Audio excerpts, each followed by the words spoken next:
Stay in touch with us on Facebook and Instagram at Younique Yet Connected. You are now listening to episode 66 of Younique Yet Connected podcast. The theme for this episode is dating someone worth the effort? The two statements of not worth it to date and trusting others isn't worth it are closely linked with each other. To be able to go into a relationship, you do have to trust your partner. Hello, brilliant souls in and around the world. Nolitha Fenton is my name and Dolokas is my clan name. And this is episode 66. A warm welcome to Younique Yet Connected podcast. As always, Kinga and Nika on the other side of the virtual. Over to you, Kings. Thank you, Noli. Hello, Nick. Dear listeners and co-editors, I am Kinga Silaji. Thank you for joining our movement of translating this wisdom of systemic constellations into a practical language that all of us can easily understand and, most importantly, implement in our daily lives. We are still in the counter-dependent stage of a romantic relationship. In the previous episode, we started opening up common questions or statements avoidant people say to themselves. In this episode, we are opening up with the following statement. It's not worth it to date. Kinga, can it also be phrased as, I'm not worth to be dated, or they are not worth to be dated? We have established in the previous episode that when you keep on saying to yourself that no one is good enough for me, or I'm not good enough for anyone, it will hinder your willingness to date. Systematically, not good enough may come from idolizing one of your parents, and not worth it to date is more based on bad experiences. However, these bad experiences might have not happened with you, but with someone who came before you. There are people I've heard saying similar statements that relate to marriage. They would say, we don't marry in this family. It's usually the very strong-headed woman, and the rest of the women in the family would follow suit. I'm not sure if that would be tied to it's not worth it to date or to be in a relationship. And they remain single with supportive statements such as, it's our thing. We are not the marriage type in this family. Then it becomes a family pattern. The two statements of not worth it to date and trusting others isn't worth it are closely linked with each other. To be able to go into a relationship, you do have to trust your partner. If not a lot, but at least a little bit. When you constantly live without trusting others, that will stop you from letting anyone in. It's better to not have someone than to live in that anxiety of not trusting anyone around you. Dating. But you also mentioned marriage. Yes, it can be a pattern. With systemic work, we are looking at avoidance a bit differently than a psychologist would. We look at it from the angle of the system of the family, and not worth it to date can come from a situation when someone was jilted from or by one of our ancestors, a fiancé or a previous wife. There is a feeling in the family system that someone has to atone for this by also being jilted or staying partnerless. Here you must remember that the system doesn't want you to do this, but you don't know any other way how to balance it. You mentioned two things that have a big impact on the system. Someone from our ancestors leaving someone at the altar, and where someone abandoned a marriage. Any examples of how one of these could show up in a constellation? So You were participating in a constellation where the client's problem was discord in the family between the three siblings and also with the parents. The solution represented itself when we brought in the father's first wife and children from this previous marriage. Before the constellation, the first wife and her children were so much locked out of the consciousness of the new family system created with the new wife and her children that the youngest child doesn't know about his father's first family. The interesting thing that happened is that even though he doesn't know about them, he stopped talking to his parents at the exact same age when his father left the first marriage. Even though he lives in the same house as his parents, nobody understands how it is possible that he is suddenly turned from a loving person into someone who doesn't even greet his parents. But what has really happened to him? If you haven't experienced constellation work before, this might sound a bit far-fetched, but he was honoring the first wife by separating himself from the family as she was separated from their system. The solution was to acknowledge the father's first family who came before him, the sons who were born before him. Yeah, I always say that I'm very glad I met you and got to experience the systemic work. When Sisa and I were about to get married, you suggested that we do a constellation to release the significant exes, which included the ex-spouses, and that had a positive impact in our marriage. It's true that knowledge is power, because gaining knowledge about systemic work has given me wisdom to navigate my life. The constellation session you just mentioned was very powerful because it also had other elements that I could relate to, and I was participating, dear listener. So it helped me gain perspective on the dynamics between the first and the second marriage.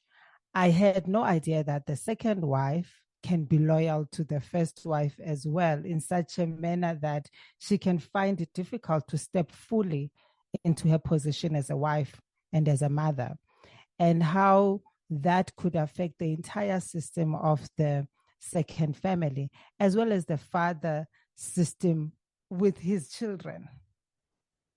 Like in your example, when the mother hasn't taken her place fully, then the mother cannot be fully available to her children. You could see in the constellation that the solution is acknowledgement and not asking for forgiveness. It is the acknowledgement of the first wife, that there was a first wife, a previous system before this new one. And that is all that was needed to reach a point of peace and harmony. The system is indeed bigger than us. And I haven't shared this with you, Kings, but that constellation shifted my system with Sisa to peace and harmony, and with the children. As you know, the children are with us at the moment. So, yeah. Going back to it's not worth it to date and trusting others isn't worth it. There might be a listener who's not sure if they have the pattern in their family, or if they are an avoidant person. So, Kings, how would that show up in somebody's life? I ask this, Kings, because I don't think most of the time people can thoroughly analyze themselves to the level where they can actually admit that they are avoidant. The focus will be on the excuses, or there is no one to date, or there aren't a lot of good people out there, or people are not trustworthy, so I'm protecting myself. How would someone assess themselves in terms of being avoidant? That is my question. You are still listening to episode 66. The theme is dating someone worth the effort? Remember, when you comment, ask questions, like and share our content and links, you help us grow and change lives together. Like us on Facebook and on Instagram.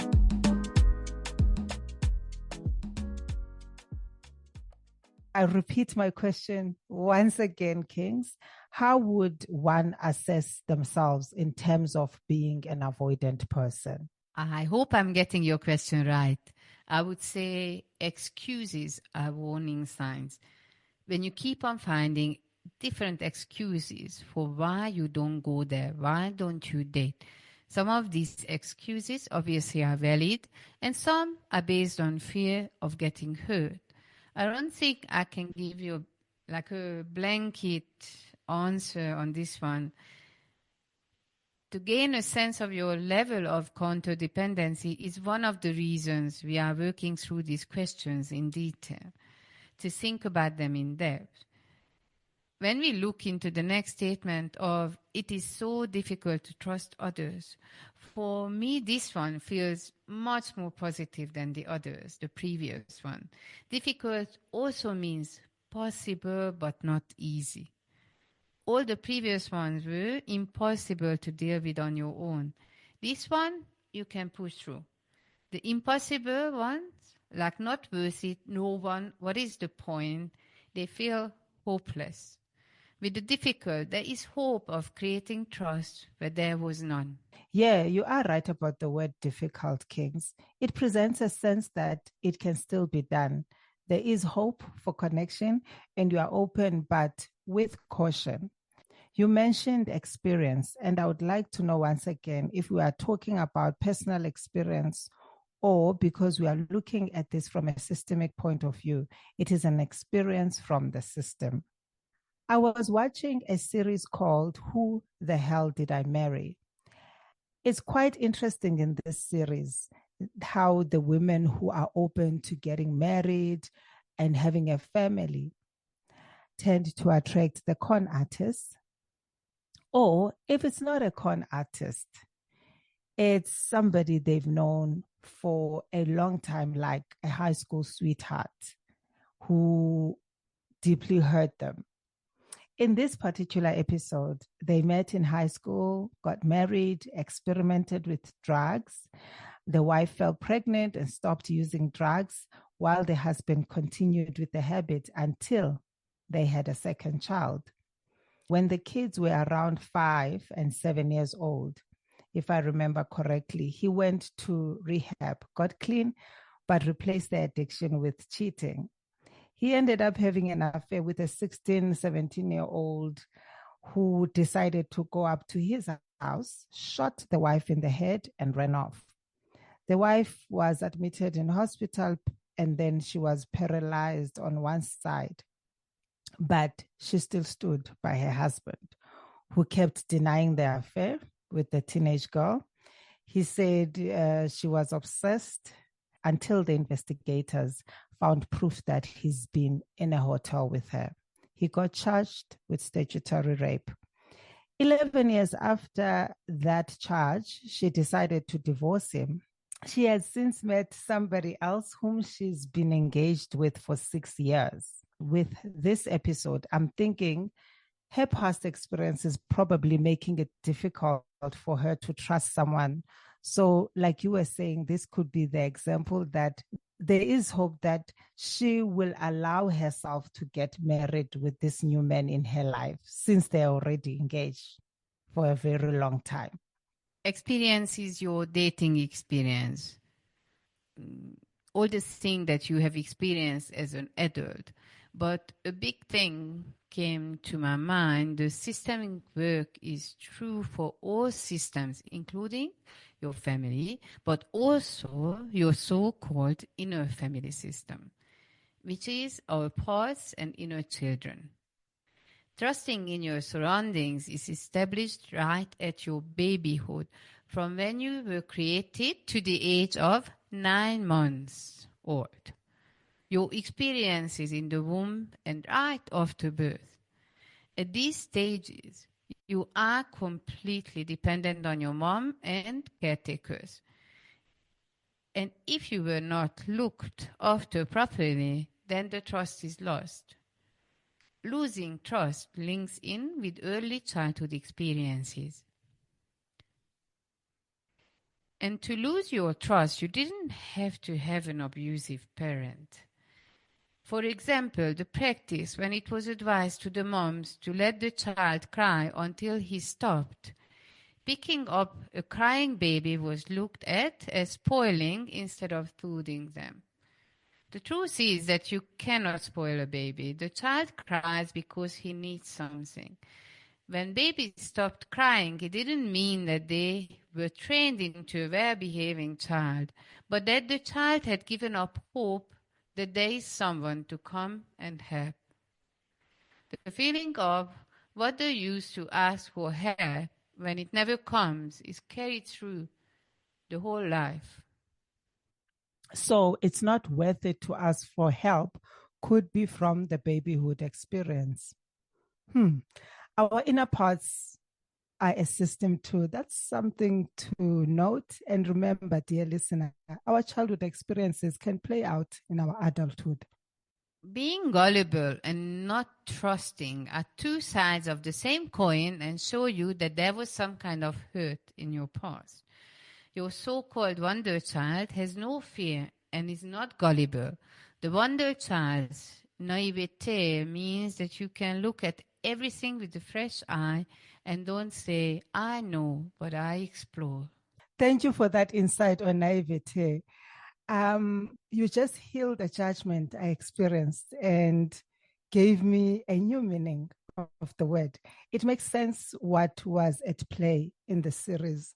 The insight on the inner parts or the inner system is very important to deepen the understanding of self in relationships. When I was asking if it's not worth to trust someone, was from a personal or a systemic experience. What I really wanted to know was where it could be coming from, because it didn't make sense for a person to just decide that after one bad relationship, I'll never trust anyone. Dear listener, sit with your baby pictures and connect with your arising feelings. Do you feel sorry for this child? Do you see happiness when you look at him?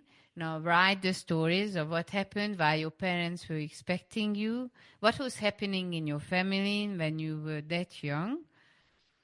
Like, I only realized not long ago that my parents used to live with the grandparents, and when I was 6 months old, they got an apartment. I am a second child, but for my mom, it was the first time she was on her own with a baby. There was no one else to help her, look after me.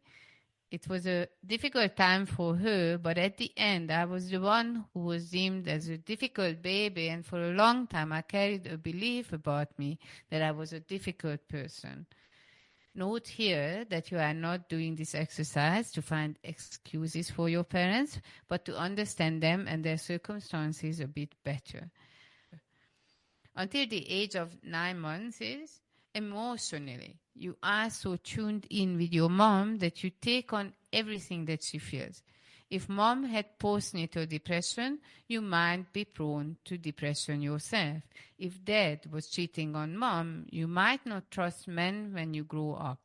Thank you so much, Kings, for that exercise. I am always amazed at how much there is in this work. It keeps elevating and transforming me. I've done 2 constellations. One is what happened when my parents were expecting me. And then the second one was 9 months in my mama's womb. And they both shifted me and gave me a deeper understanding and clarity. After doing the exercise, I would recommend you to book a constellation session or join one of our workshops and experience this work with other people who are ready to see into the unconscious patterns that are invisible to the naked eye, but only the systemic session can reveal. I know a lot of parents, Kings, are experiencing challenges with their teenage children. Is it possible to do the inner child work with teenagers, or is there a specific age where they can start doing inner child work, to work with the inner parts of their system? Yes, you can do inner child work at any age. I wouldn't advise the parents to do it with their child. It would make it difficult for the child to open up about his feelings. Also, there is a different approach and steps are needed for a teenager inner child work than for an adult. A teenager's emotional intelligence is not yet developed enough to be able to let go of the blaming game. By digging into the past of the parents and the child's upbringing can create unnecessary resentment in the child towards the parents. It is best if the parents do the inner child work because hurt parents raise hurt children. With a teenager, it is best to work with affirmation like, it is okay for you to trust. Love cannot grow out of suspicion, but blossoms in trust. The best is to affirm the child that he is allowed to live his life to the fullest without carrying your fears. All of what you said, Kings, was very profound. I remember how I almost carried my mother's fears for the rest of my life. And I'm thankful to the systemic work that helped me unburden myself with kindness and love. This is a good place to end this episode. Dear listener, please help us share this episode and remember to follow us and hit the subscribe button so we can grow our channel and podcast.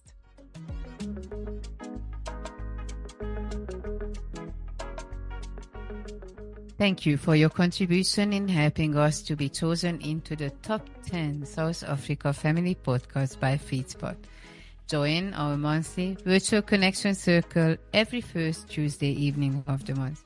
To receive your link, subscribe on our website www.youniqueyetconnected.com or check for updates on our socials at Younique Yet Connected.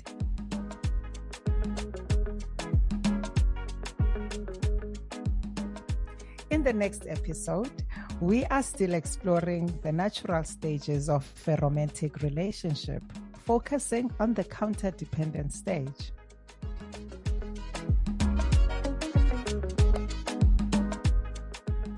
If you feel like you are experiencing limiting patterns or relationship issues and would like to have an individual session, book a family constellation session with us on our website www.youniqueyetconnected.com or on socials, Facebook or Instagram. Our handle on both platforms is at Younique Yet Connected.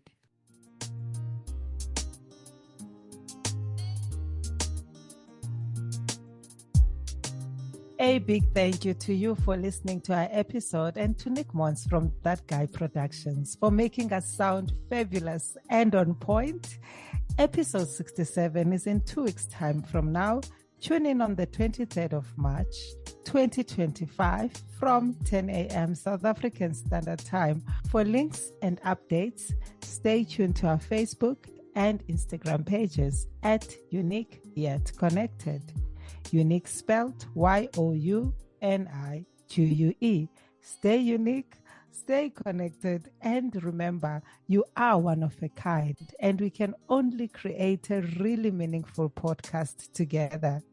Siyabulela, kosonom, bayadanki. Thank you, Siyabulela, kusunum, bayadanki.